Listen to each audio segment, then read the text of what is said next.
Salut tout le monde. Donc je vais rester calme parce que ça fait la quatrième fois que je recommence cette vidéo. Ça commence à devenir fatigant. Je vais la raccourcir un peu parce que je sais pas ce qui se passe, il me bloque. Enfin bref. Bon. Donc je vais commencer par par remercier tous ceux qui commentent mes vidéos, qui me soutiennent. Ça me motive quoi. Et dans les commentaires, c'est toujours intéressant. Et donc, avec une mention de plus pour Bruno Boamra, qui m'a fait une petite piqûre de rappel dans ma dernière vidéo, en me parlant de la collection Hachette sur les groupes cultes heavy metal hard rock. Donc, j'avais entendu parler de cette collection, j'avais repéré au moment de Girls School, puis après, ça m'était ressorti de l'esprit. Et donc là, comme il m'a refait une petite piqûre de rappel, on va dire. Du coup, je me suis dit, bah tiens, faut que j'aille, c'est vrai, il faut que j'aille voir avant qu'il n'y ait plus, qu'on les trouve plus. Et donc en ligne, j'ai réussi à en trouver quelques-uns. Donc forcément, j'ai commandé. Je me suis pris le Girls School. Donc c'est très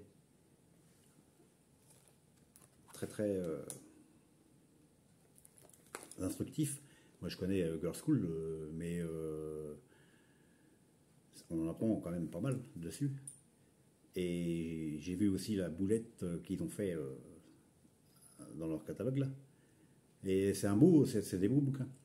Donc tout ce qui est sorti me plaît pas, mais je prends ce qui m'intéresse forcément, tant qu'à faire. Donc j'en ai profité pour commander donc le Girls School. J'ai pris aussi la Judas Priest. Alors j'ai lu que le Girls School pour l'instant, mais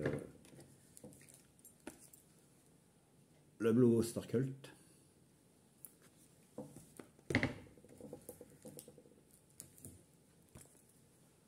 Et le Tin Lizzy.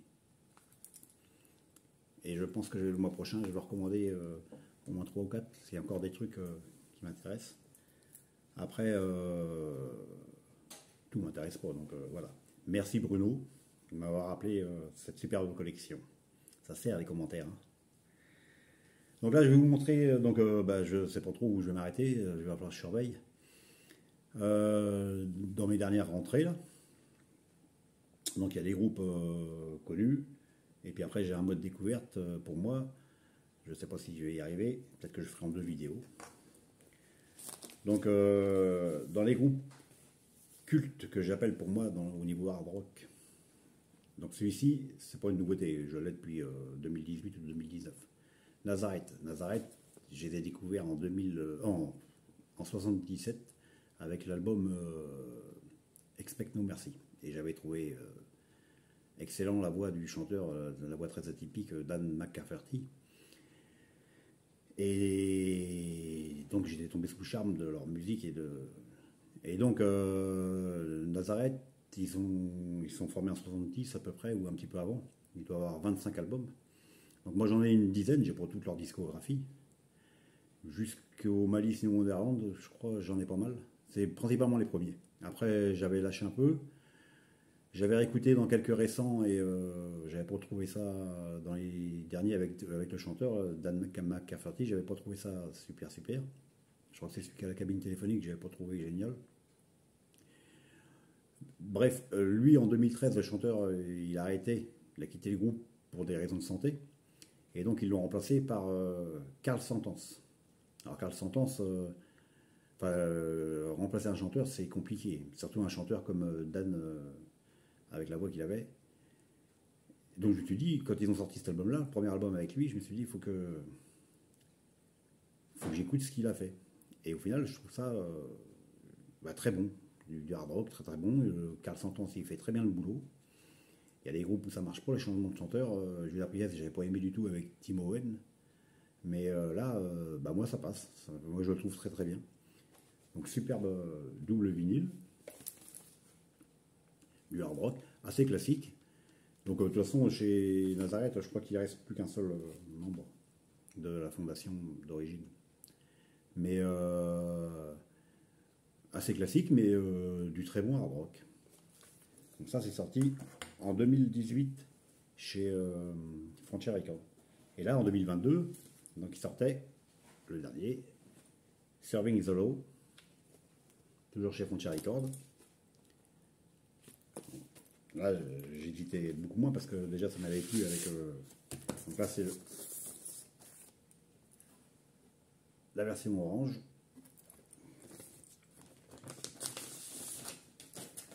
Et ben, moi, je trouve ça très bon. C'est le type d'album qui peut. Enfin, comme moi, je remets 2-3 fois d'affilée sans problème. Alors, c'est probablement plus exceptionnel, mais c'est du bon hard rock. Et puis la chanson Strange Day, je mettrai le lien. Et je trouve très très bien. Donc, un autre groupe qui pour moi c'est un groupe culte, le Blue Star Cult, parce que depuis que je suis dans le hard rock, enfin que j'écoute du hard rock en 75 ou 76, j'avais découvert avec le grand frère d'un copain, ils écoutaient du Blue Star Cult, du Deep Purple, du Led Zeppelin, les Who, enfin, des trucs comme ça. Donc le Bock, ça a toujours fait partie plus ou moins de mon univers. Alors c'est pareil, ils sont de 60 et 70 aussi, ou un petit peu avant aussi, comme Nazareth. Et comme Nazareth, je dois avoir une dizaine d'albums. Et j'ai jusqu'au Ninja. Et pareil, c'est principalement les premiers. Et dans les premiers, hein, il est très très bon. Il m'en manque dans les premiers quand même. Mais dès que j'en trouve, après, ils sont chers, je sais qu'il y en a quand même pas mal qui ont été repressés, mais voilà. Et puis après, du coup, le groupe, j'avais un peu zappé aussi. Et celui-ci, quand il est sorti, donc ça, c'est 2020. J'avais déjà lu des bonnes critiques dessus. Et je m'étais dit, bon, faut que je le prenne, faut que je le prenne. J'avais mis dans ma liste d'envie, puis ça traînait. Et j'ai fini par le prendre, là. C'est chez Frontier Music aussi. Et effectivement, c'est du très bon hard rock. Il y a même quelques morceaux qui tiraient un peu sur le heavy. Mais ah ben, comme le Nazareth. C'est le type d'album que tu peux remettre. Tu as fini d'écouter, tu dis bah, je vais me le remettre parce que je le trouve sympa. Sans être pour autant super exceptionnel. Mais c'est vraiment du très bon. Donc là, c'est un album classique noir. Je vais peut-être pas le sortir parce que si je perds trop de temps, j'en sais rien. Donc, Blue Circle 2020, enfin pour moi, très très bon. Picture. Alors ça c'est toujours pareil, du complément de discographie. Picture, j'en ai déjà parlé aussi, parce que je les ai découverts en 83, Heavy Metal, Hollande, avec leur album Eternal Dark. Donc Picture, ils sont de 80. Ouais. Et donc j'avais le Eternal Dark, j'avais celui d'après le Traitor, et depuis là il y en a deux ou trois qui sont passés dans mes vidéos, parce que je complète leur discographie. Je les avais zappés eux, après. Et jusqu'à la sortie de celui-ci, le War Horse 2012. Je ne sais plus où je tombe dessus, j'écoute, je dis oh Picture, et puis je l'ai trouvé génial. Bon, sauf que je ne l'ai pas pris sur le moment. Après j'ai eu du mal à le trouver, je l'ai cherché un petit. Enfin, quand je le voyais, il était ou très très cher. C'est un double LP. Et puis là j'ai fini par le trouver chez Steel Shark Records. Donc ça s'est fait chez Pure Steel Records. C'est limité à 300 exemplaires.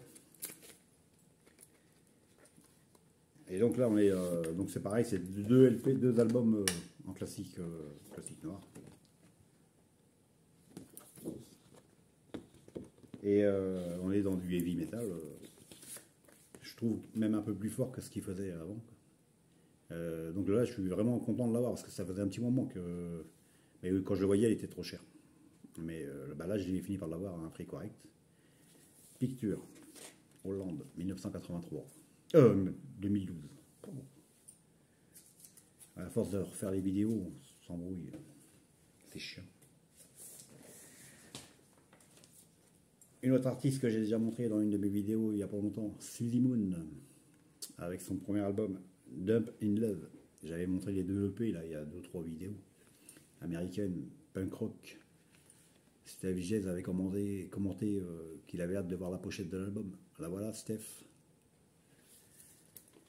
Donc là, on est toujours dans le punk rock.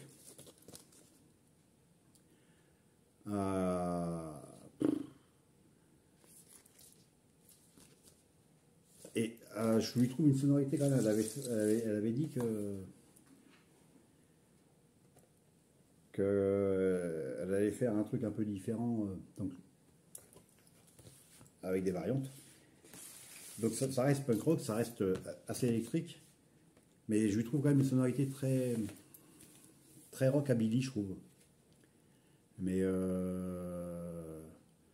enfin, sur l'ensemble de l'album, ça sonne, je trouve, un peu rockabilly.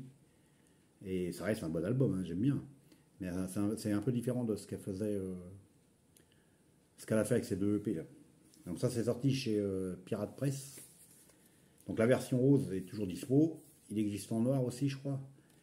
Et un autre rose marbré, mais lui, il est hors stock. Il fallait prendre dès le début.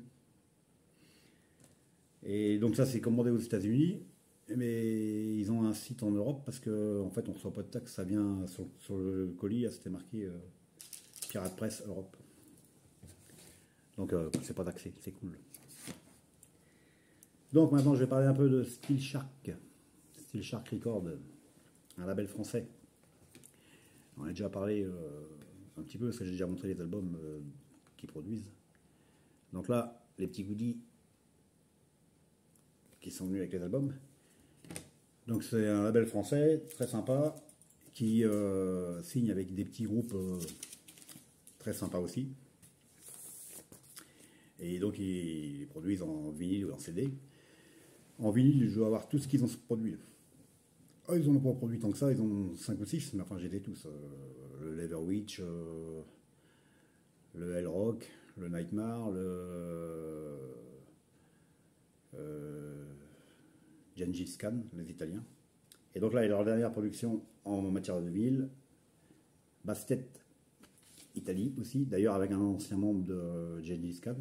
Donc là, on est dans le heavy metal avec une chanteuse, un trio. Donc il y avait quand même de fortes chances pour que ça me plaise. Et pour un premier album, c'est du très bon heavy metal. Donc là, ça vient de sortir ça au mois d'août, je crois. Fin août. Et donc ça, c'est tiré à 300 exemplaires. Les 60 premiers avaient aussi avec l'affiche de leur concert à Rome. C'est numéroté, moi c'est le 2260, signé par le groupe, la fichette. Donc, très bon, Bastet. Et donc, toujours chez Steel Shark, parce que là, ils en ont sorti 3 dans la foulée. Les Mexicains, Witchfield, Heavy Metal. Donc là, c'est pareil, très sympa. Ça s'est sorti... alors celui-ci, il est 2021, enfin, l'album CD est sorti en 2021. Le vinyle, là, il vient de sortir. On est dans un heavy assez traditionnel, ça, qui est très efficace, avec des longs passages, des bons passages en solo de guitare. Donc l'insert. Donc Witchfield, très bon heavy metal. Alors avec, ça c'est pareil, je sais plus combien on était à voir, on a une deuxième pochette qui a un défaut. Alors j'ai pas trouvé le défaut, c'était offert avec les premiers qui commandaient. Et j'ai aussi la petite carte, un autre nom, Witchfield. Donc j'ai pas trouvé le défaut de la pochette, au final, ça fait 2 pochettes, cool. Donc là c'était 2021, et ils sortaient toujours Witchfield, leur dernier album, The Blind Disease, 2022. Donc, dans la lignée du premier, excellent. Excellent heavy metal.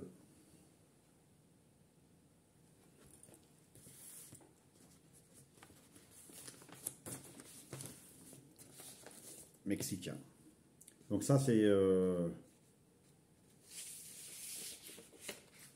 mettrai l'adresse mail de Steel Shark parce qu'il n'a pas de site.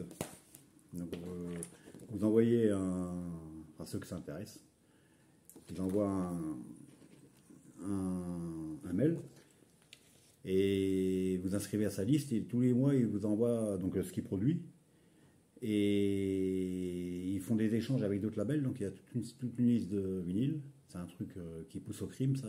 Mon banquier voudrait bien que je me lâche l'affaire, et parce que j'en commande régulièrement. Donc tous les mois il y a des disques sympas, des tarifs corrects. D'ailleurs j'ai encore un colis à aller chercher là, après la vidéo, si ça marche la vidéo. Donc ensuite on va passer au mode découverte avec les Français. Manigance. Alors Manigance, je ne connaissais pas du tout, c'est du power metal. Et ils ont 10 albums, ils sont de 97, donc chant en français. Et je me suis arrêté dessus parce que là, pour cet album-là, c'est une chanteuse. Donc on a ça avec. Une chanteuse. Et pour le coup, j'ai écouté, dès que je vois une chanteuse quelque part, j'écoute. Après ça me plaît ou ça me plaît pas, tout me plaît pas non plus. Et là j'ai trouvé ça super sympa. Et au final c'est même très très bon. Donc double vinyle noir. Comment qui est sorti là, septembre. Alors c'est peut-être sorti un petit peu avant. Le bal des ombres. Et il va falloir quand même que j'écoute ce qu'ils ont fait avant, en fait. Parce que c'est vraiment très sympa, Manigance. Ensuite, Highway Killers, Lost Metal Terrace. Alors là, je le connaissais un peu parce que je l'avais déjà... j'avais téléchargé dans les années 2010. Et je ne savais pas que c'était sorti en vinyle. Et sur un site, là, je le vois en vinyle. Et je me suis dit, je connaissais ça, je trouvais ça sympa. Donc c'est les Allemands, c'est le seul album. C'est sorti en 2010. Et c'est un heavy traditionnel. Très efficace aussi. Et donc quand j'ai vu ça en vinyle, je me suis dit, faut que je me le prenne. Surtout que je ne l'ai pas chopé à... j'ai dû l'avoir à 15 balles. Donc très très bon. Alors le seul truc un peu... sur la phase 2, sur les 5 titres, il y a 3 titres démos. Alors bon, les démos, la qualité du son et tout, c'est pas du tout terrible. Mais le reste, en fait, ça fait 1, 2, 3, 4, 5, 6, 7, 8 ou 9 titres heavy metal traditionnel, très, très rentre dedans, très bien. Très content de l'avoir chopé celui-ci. Donc c'est le seul des groupes. Et quand j'étais sur ce site-là, je vois Living Metal. Alors Living Metal, je connaissais pas. Donc je vois la pochette, je me dis ça sent et ça respire le heavy metal des années 80. Donc je me suis dit je vais écouter. Et effectivement, c'est du heavy metal des années 80. Enfin, ça sonne comme du... Alors ça c'est... j'ai mis où, brésilien. Ils sont de 2009. Ils ont 3 albums. C'est le deuxième de 2020. Et c'est très bon heavy metal. 1900 mad, enfin sauce 80 quoi.